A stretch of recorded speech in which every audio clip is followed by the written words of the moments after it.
Benar adalah benar, salah adalah salah. Aku adalah aku, bukan siapa orang tuaku. Sebaris puisi itu adalah puisi karya idola saya, almarhum Andi Gunawan, yang sepertinya cocok untuk menggambarkan kondisi yang terjadi saat ini.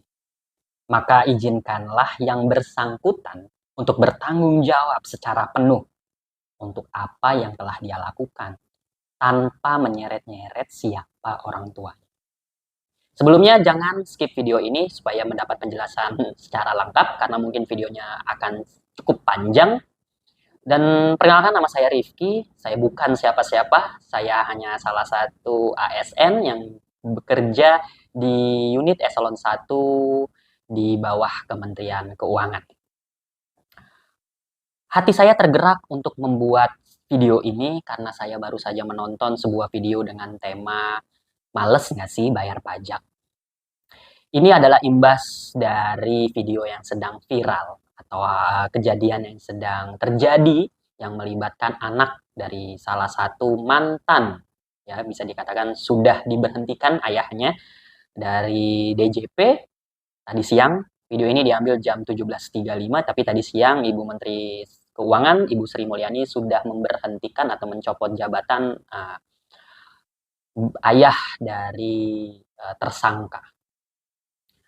Artinya Kemenkyu dengan ini tegas untuk menindaklanjuti apa yang sedang terjadi saat ini. Dan Kemenkyu juga menurut saya cukup concern untuk membina pegawai-pegawai yang berada di bawah naungan Kemenkyu untuk tetap menjaga integritasnya di tengah-tengah masyarakat. Apalagi hal yang sedang terjadi terkait dengan integritas DJP. Imbasnya adalah banyak pemikiran seperti video yang saya tonton tadi, males bayar pajak. Begini teman-teman, izinkan saya menjelaskan sedikit tentang pajak berdasarkan pemahaman dan keterbatasan wawasan yang saya miliki. Analogi yang digunakan si pembuat video yang saya tonton tadi adalah tambal ban. Dia menganalogikan kenapa kita harus bayar pajak sementara bannya bocor. Lebih baik diistirahatkan. Itu bukan analogi yang dewasa menurut saya. Menurut saya analogi yang tepat adalah mari kita ibaratkan bahwa DJP itu adalah seorang istri. Kemudian pajak kalian adalah penghasilan yang dihasilkan oleh sang suami. Dalam sebuah rumah tangga, suami memberikan uang ke istri guna menjalankan rumah tangga tersebut. Sama halnya dengan pajak. Pajak adalah salah satu faktor terbesar penerimaan negara sehingga negara ini bisa menjalankan fungsi-fungsi kenegaraannya. Ya, jelas adalah masukan terbesar negara dari pajak yang negara gunakan untuk membiayai berlangsungnya sebuah negara. Anggaplah di dalam sebuah rumah tangga juga pernah istri kita sebagai pengatur keuangan mungkin salah dalam mengelola keuangan. Mungkin ada belanja yang keinginannya tapi tidak diberitahukan kepada sang suami. Apakah lantas sang suami langsung memberhentikan uang belanja diberikan kepada istri? Saya rasa itu tidak cukup dewasa. Karena ketika sang suami menyetop uang belanjanya diberikan kepada istri, sang istri tidak punya kekuatan untuk menjalankan rumah tangganya. Nggak bisa bayar listrik, nggak bisa bayar wifi, nggak bisa nyekolahkan anak, nggak bisa beli buku, dan lain sebagainya. Termasuk tidak bisa membeli bahan makanan. Apa itu yang kita mau? Tentu tidak. Sama halnya dengan pajak, teman-teman. Kalau kalian berpikiran untuk berhenti bayar pajak,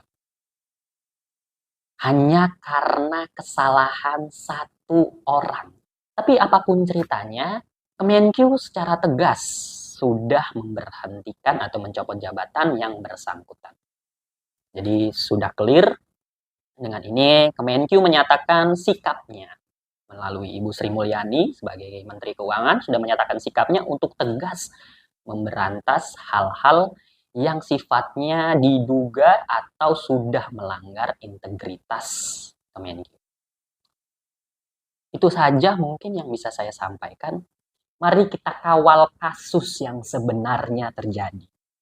Mungkin kita sedikit lupa bahwa kasusnya adalah kasus penganiayaan yang dilakukan oleh seseorang anak atau seseorang yang kebetulan adalah anak dari mantan pejabat Direktorat Jenderal Pajak.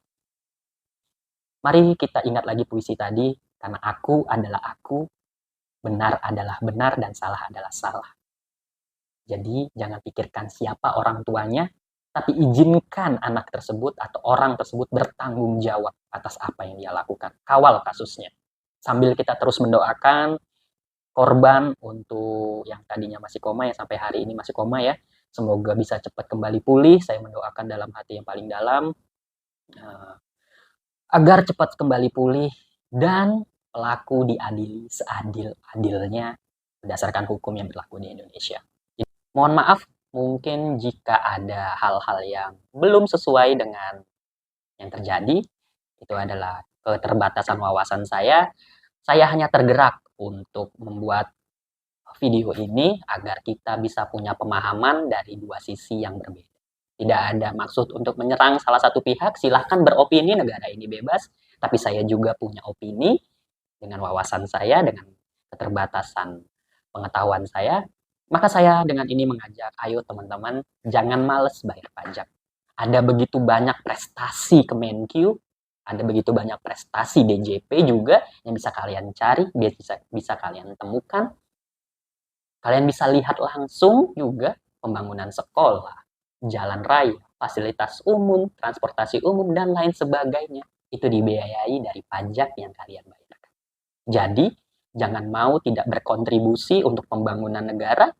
Mari sama-sama kita lebih pintar dalam menyaring berita dan menerima informasi. Itu aja dari saya. Assalamualaikum warahmatullahi wabarakatuh. Terima kasih kesempatan. Tetap bayar pajak.